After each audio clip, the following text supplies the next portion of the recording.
Masa demokrasi parlementer 1950 sampai 1959. Perkembangan ekonomi.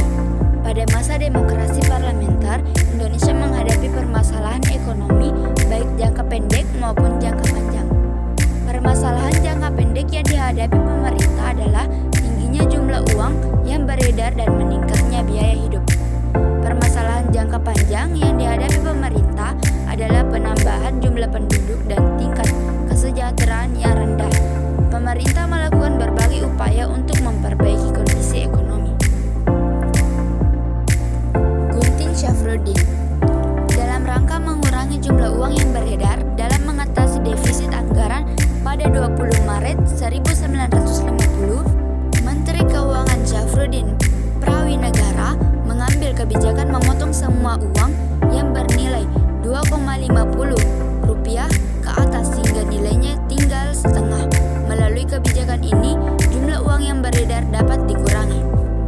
Sistem ekonomi gerak benteng adalah upaya pemerintah untuk mengubah struktur ekonomi kolonial menjadi struktur ekonomi nasional. Tujuannya untuk menumbuhkan kelas pengusaha di kalangan bangsa Indonesia, memberikan kesempatan kepada pengusaha Indonesia yang bermodal lemah untuk berpartisipasi dalam pembangunan ekonomi nasional, dan membantu pengusaha pribumi berkembang. Namun, program ini tidak berhasil mencapai tujuannya dan menyebabkan beban keuangan pemerintah semakin besar.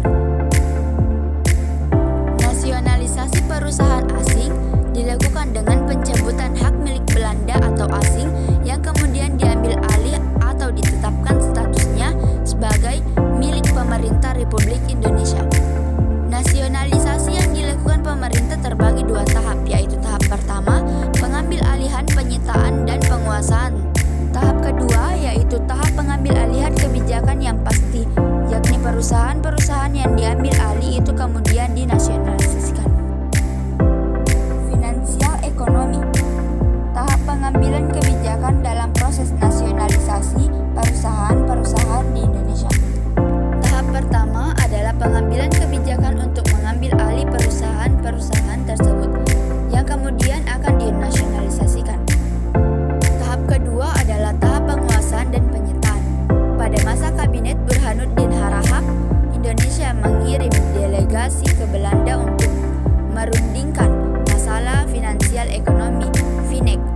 Namun, usulan Indonesia tidak diterima oleh pemerintah Belanda, sehingga Indonesia memutuskan untuk membubarkan Uni Indonesia Belanda pada tanggal 13 Februari 1956.